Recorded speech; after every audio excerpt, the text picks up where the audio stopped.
The 2022-23 season is finally coming to a close.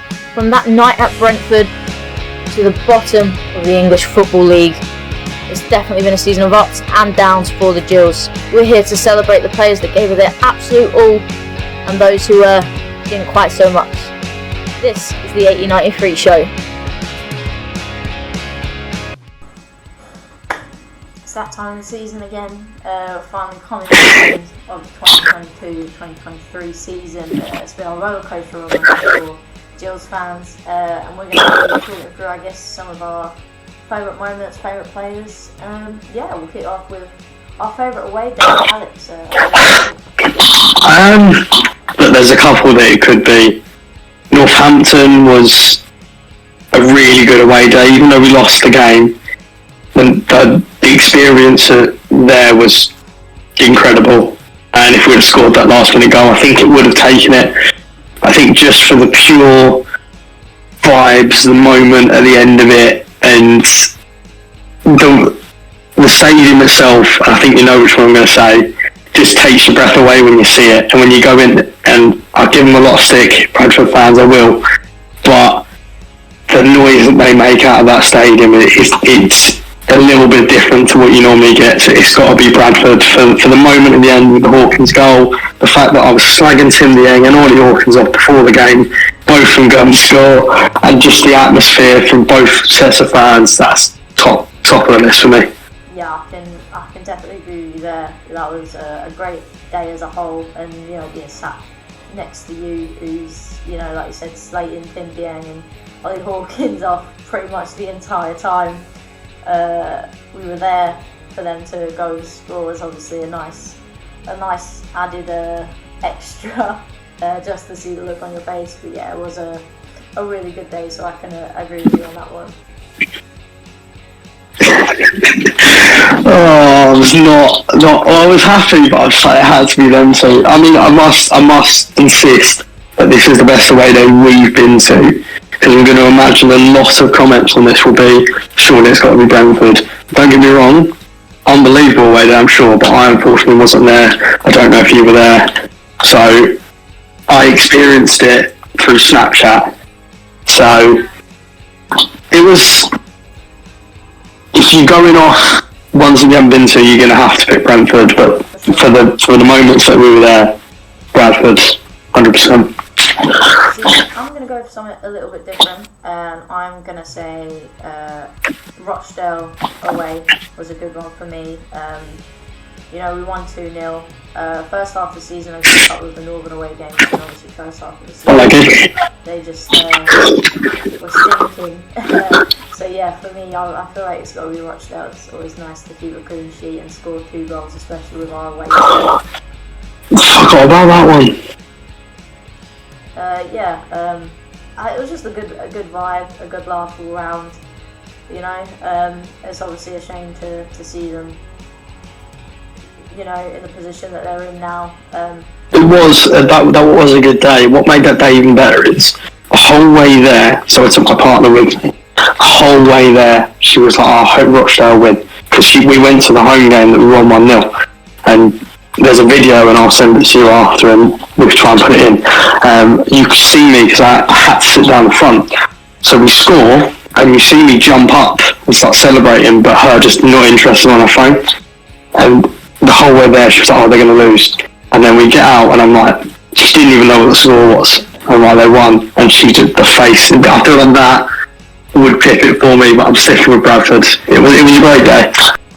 So let's talk signings. Obviously, the January transfer window brought in some good contenders for this one. Obviously we had a busy summer period as well. Yeah, so say that we can immediately recall a few of the names in that period. For me, I'm going to go Conor Masterson. I think he is someone who the back end of last season we desperately wanted to keep on to, and we couldn't. And obviously summer we didn't get him in, and I was very disappointed with that. So to bring him in January, I feel like was the perfect bit of business for us. I won't say we overly struggled at the back this season, personally. But yeah, so for me, I'm going to go Conor Marston. I just feel like he's been the number one for me.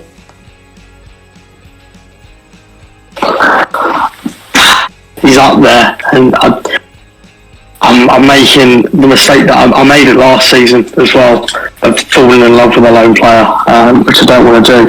But I'm going to disagree, and I feel like you're going to kick yourself for not thinking of this one, because it doesn't feel like he was a signing because he didn't come in January. But it's Glenn Morris. He has been integral to our whole season. He is honestly. 39 years old, I looked at him before, I don't know if he's still got it, but he's still got it. He's aging like a fine wine. And if we didn't get him at the start of the season, there's no chance we're anywhere near where we've been now. I feel like that's a good one. I feel like you say, he potentially is overlooked a little bit because he didn't come in this big influx in January, although he signed on a more permanent deal in January. He came in the summer ultimately, but I think he is a very deserving recipient of that award for sure. I think it's important to say there's a lot of people that could have won that. There's a lot. Nichols, although we're not going to get into that conversation because I'll have people in the comments going, oh, you're slagging off Nichols again. But yeah, there's a lot. Williams, most of the squad, to be fair, with new signings, so a lot of them could have been up there. But Glenn and Marston are probably the two that you'd find most people picking. I'm glad we're, again, not agreeing on that. You'd have to get like separate graphics for this. Okay, so we've done signing of the season. Like I said, big influx of players came in with that. Who has been your flop? I've got two. Okay, it's our awards. So we make the rules, and I'm having two. Because I can't decide between the two, and I've seen a lot of people not put one of these people because of one moment that he gave us that we'll never forget. And that's me, Commander. Right? The most frustrating striker I've ever seen play in my life. He, for some reason, stands at 6'4" tall and wants to play on the wing in every single game. It was so annoying. And even that moment at Brentford, right, after all the elation, annoyed me even more, because that showed that he could do it. If he was in the box, he'd have scored a load more goals, but he just went out wide every time. I think we see it now, where a lot of our goals come from Maka, from Shea, where the ball's coming in, and someone's on the end of it. We didn't have that, so Mandarin's up there, because he was abysmal. But the other one is Jordan Green. He came in with such a buzz. There was so much buzz around him because he's ticked off where everyone knew he was. I had mates that don't even care about Gillingham texting me saying you got a player there, and he was just terrible. I feel like that's really mean to say, but he was just terrible. Yeah, I feel like I can back that up because my flop of the season is Jordan Green, purely because if you saw the pre-season game against Crystal Palace, it was a scorching hot day. I think we lost 3-2 from memory.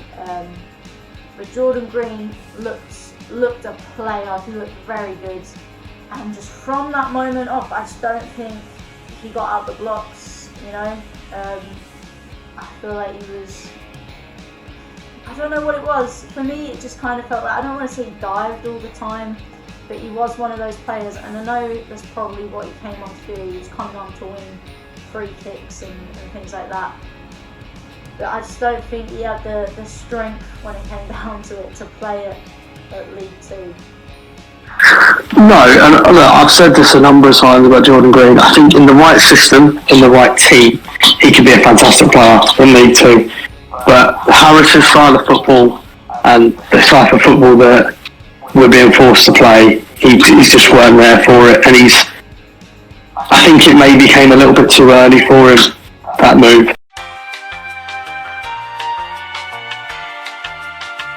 You know what, we'll get back underway with the most consistent of the season. Take two. Only one man. And you know what, I'm going to get two chances to talk to him, you know what I mean? Robin McKenzie, 100%, 7 out of 10, every position. I'll get crucified for this, and I have been in the past. But he is the most consistent player on the Steelers side. And if we lose him in the summer, which I do believe we will, that's a big loss, and we'll notice it. Steelers fans won't know what they've got until he's gone.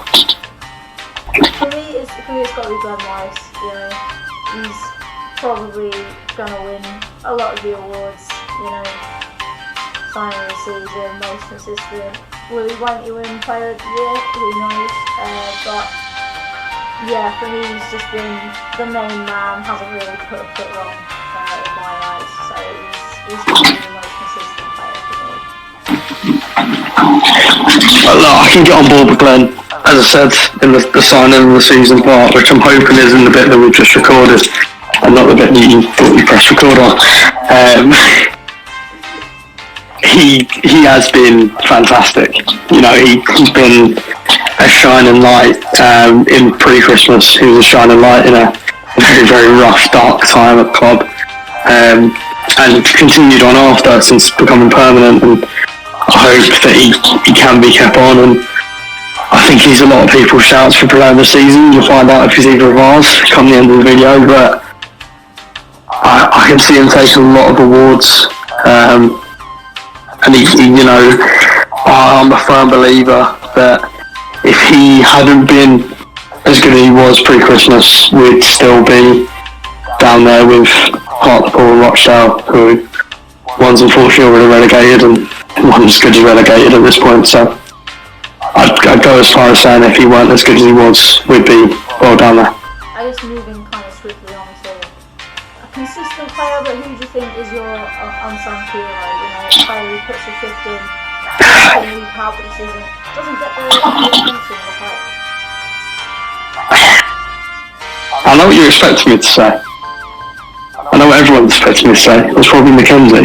Because he is. Because I don't hear any other Jules fans speak about how good he is. But just for all intents and purposes, I'm going to say someone different. And I'm actually going to say Max Amer. Right, listen, if I get crucified in the comments for this, or on Twitter, or whatever, you know me, I've got a bit of a gripe with Max Amer. He's right, he's just on my list, okay, and that's the only way I can explain it, alright? And you know what, see his name, pushed around for Player of the Year, it aggravates me. But continue, well, look, and this is the exact point of why I'm saying that he's the unsung hero of this side, right? And we've had this conversation before, and he's being noticed a lot more by a lot more Jules fans. So it's kind of a one that I could have picked quite a few other people for this, because he is starting to get those plaudits. But I don't think Masterson would play as well as he does if he didn't have Max Amer there. Max Amer, he's got, right, all centre-back partnerships, even if you look up to the Premier League, let's say Vidic and Ferdinand, right? The reason Ferdinand looks so good with the ball at his feet and, you know, stepping in is because Vidic was there every single time to save it, and vice versa. By the way, no means comparing Max Amer to Nemanja Vidic or Marston to Ferdinand, alright? But just that partnership, he's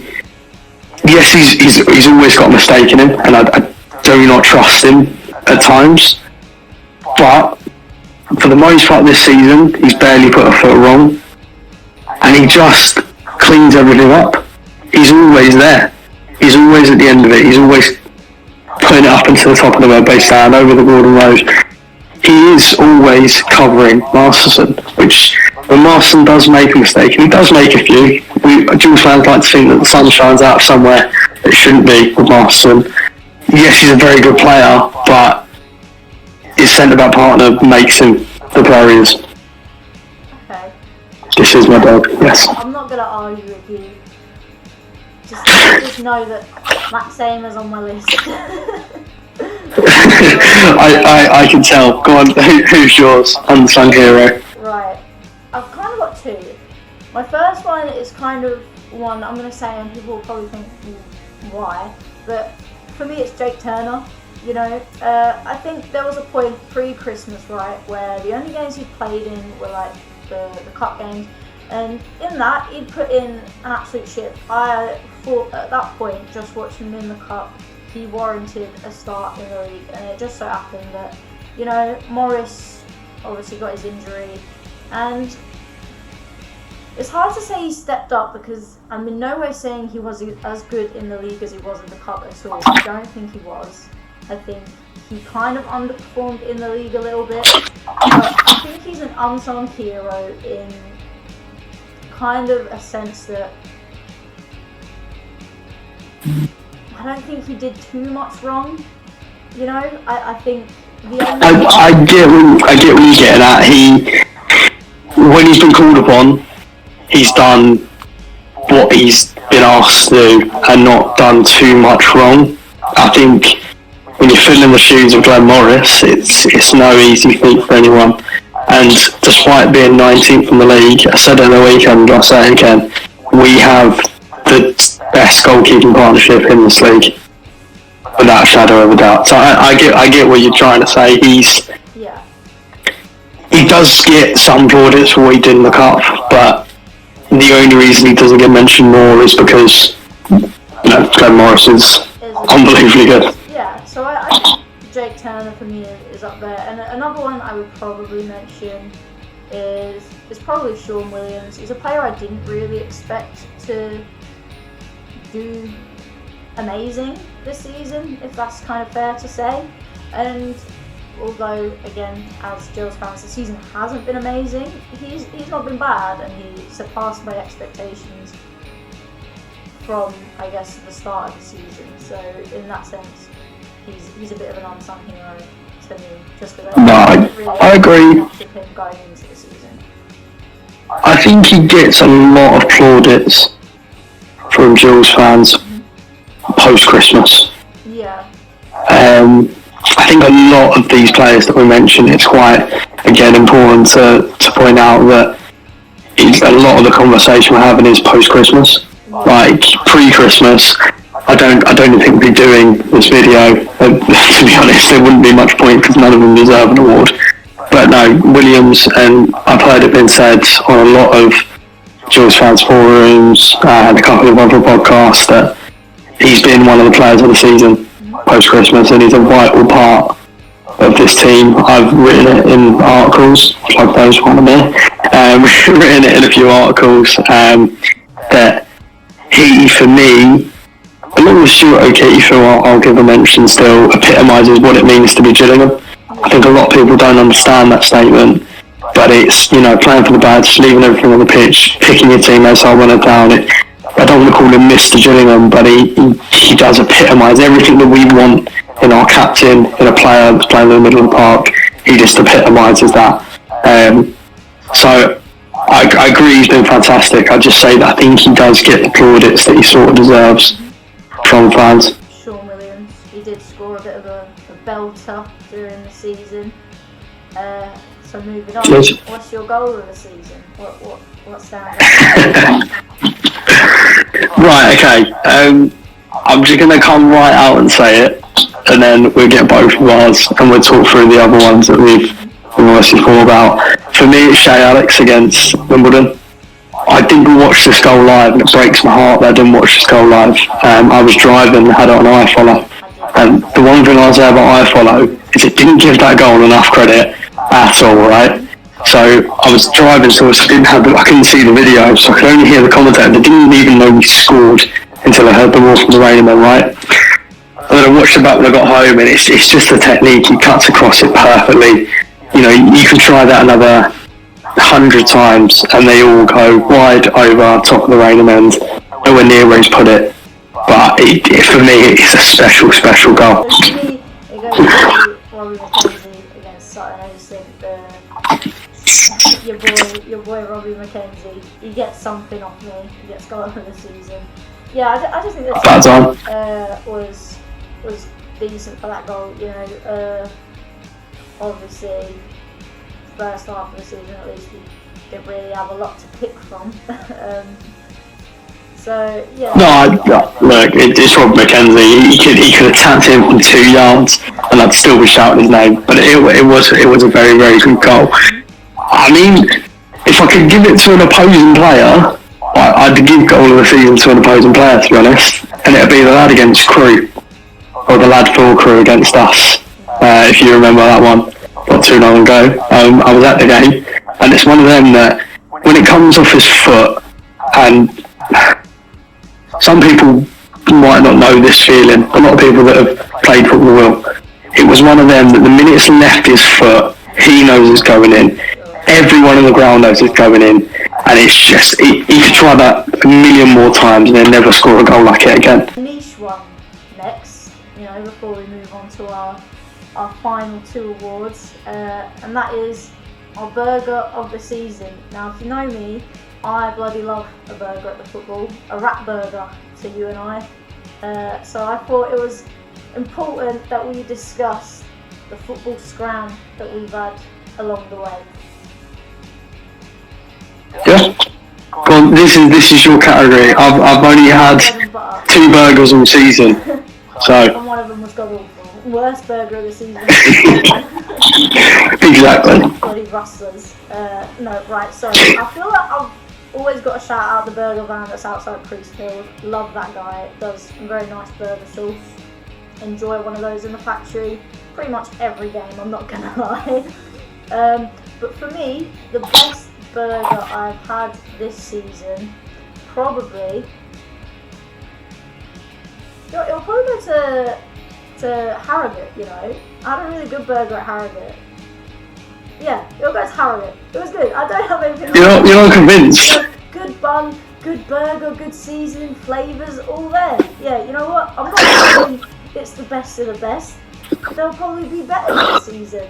Come back in a year and I'll tell you. But for me, this season, Harrogate, you get burger of the season from me, and that's, you can certificate up for that. When I came to you with this idea, and I didn't expect you to be like, yeah, let's take more on we're already doing, and 2, when I said, or I can't remember who said it, when we discussed doing a Player of the Season awards, I didn't think we'd be talking about the texture of buns at Harrogate Town. Unfortunately, that was an away game that I couldn't get to, as much as it's like a 40-minute drive from me. The burger was the best part. I mean, I watched that game in Didsbury, if anyone knows where that is, in the Nando's car park, while eating a double chicken burger. So, the burger was better than mine that day anyway. 100% it was 10 times better than yours. But burger of the season at the football, as I say, I've only had 2. One was Bradford, and it was like a Poundland version of a Rustler burger, and it was horrific, and I actually just took 2 bites and threw it away.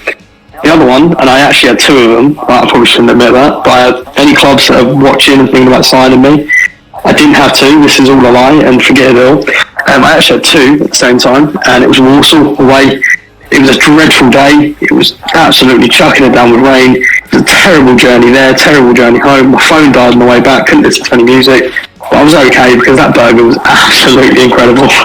It was a proper football burger. It was greasy, had a massive aftertaste, it gave me heartburn, and that's all I wanted. So what I'm saying, the burger makes or breaks the game for me. We could win 5-0, and if the burger's rubbish, I'm not going back ever again.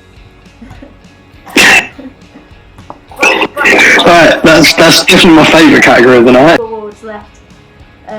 Obviously, the big one we'll do last, so we're our penultimate, if you will, young player of the season. I personally feel like there's only one player that wins this. Or so you agree? What age are we going below the young player? 25? Is 25? I don't know what. Yeah, well, look, we'll say 24. I think that's normally the parameter. Is that because 25 is considered your prime. Yeah. So we'll go 24, and in that case, there's a lad that's I think's been really consistent this season, playing a number of different positions. He's only 24 years of age, and his name's Robert McKenzie. No, I think this is a unanimous decision among every single Jules fan, and it's Don Jeffries without doubt. He's been simply incredible since coming in. And again, one of those shining lights from a very, very dark time in the club's history before none like Brad and Shannon came in and sold our souls. But yeah, I'm not going to give it to Rob McKenzie just because I know that I'll get severe backlash for that. But Dom Jeffries with the honourable mention of Rob McKenzie. You know what? You're right. There is only one man, and it is Dom Jeffries. I think he made that step up from Brentford BT, you know, to Gillingham incredibly. Like I say, first half of the season especially, it was so noticeable how good he was because, I mean, mainly because of how bad we were. But yeah, I feel like there is only one man that wins that award, isn't there? Yeah, you said it earlier that it was a bit of a shame that not enough players used the first half of the season to really show how good they were. I think, you know, if you're thinking about players like Maka, Williams, who have been fantastic since the turn of the year, but pre-Christmas, you know, we were all calling for all of their heads and saying they weren't good enough. But Dom Jeffries is one of them that, you know, I saw shouts started coming through that he's a future Gills captain at times. I do agree with that statement. So he's got to be young player of the season, and he's got a shout even for player of the season, to be honest.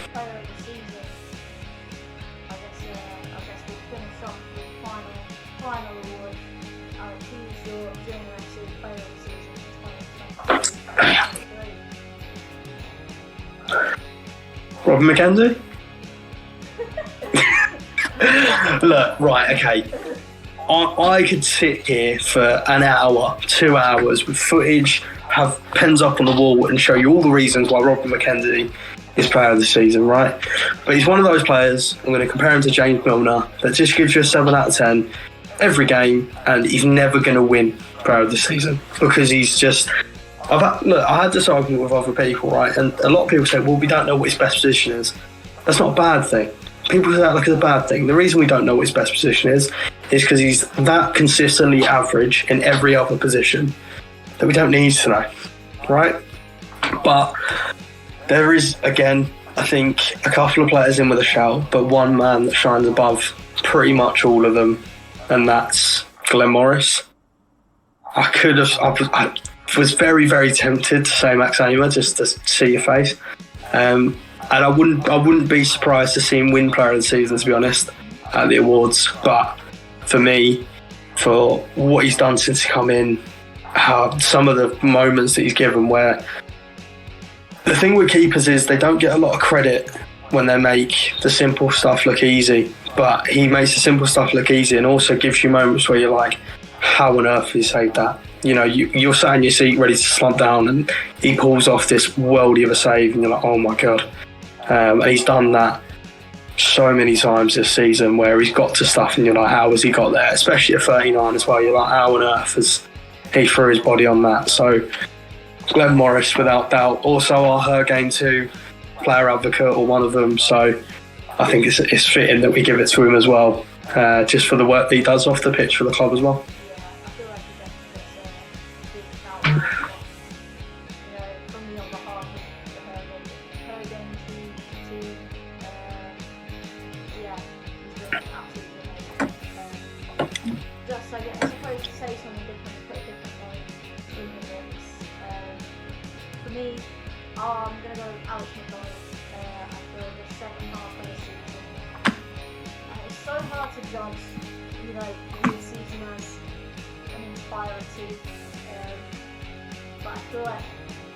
From Christmas onwards, we score goals with him. I feel like he always puts 110% effort into that actual game. Even games where we were losing the first half of the season, he'd come off the pitch and he'd run his absolute socks off, you know, and nothing materialised from it. I think he was thinking of a goal. But yeah, I think he's one of those players who's good at everything. I'm glad to see him getting the rest of Yeah, you'll be hard pressed to find a Chills fan that doesn't love Alex McDonald at the moment. I think he would undoubtedly be my player of the season if he was playing with strikers in front of him that knew where the goal was all season, because he'd be well up there with, you know, most assists in the league, etc. And we've only had to see that from the brief periods he's had with Tom Nichols and Ollie Hawkins up front. So I get why he's getting the shout. I just think that you could cut this season in two halves, to be honest. And if you did, it'd probably rival Morris for it. But just because it's so hard to see any player in that squad that's been good all year, apart from Morris and Jeffries, obviously. Thank you for watching this video. If you did enjoy it, please be sure to hit that like button and subscribe. Let us know down in the comments if you think anyone else should have won these awards. Let us know your player of the season. And also, if you've got it, your burger of the season. We'll see you next. The next video is going to be Newport, the game review. Is it review? Yeah, game review. And also, we're going to do some bits during the game because we're going for the fancy dining that I won from hitting the crossbar. So until next time, see you all later. Bye. I'll tell you what, that was pretty good. You can cut that part out, but that was pretty good.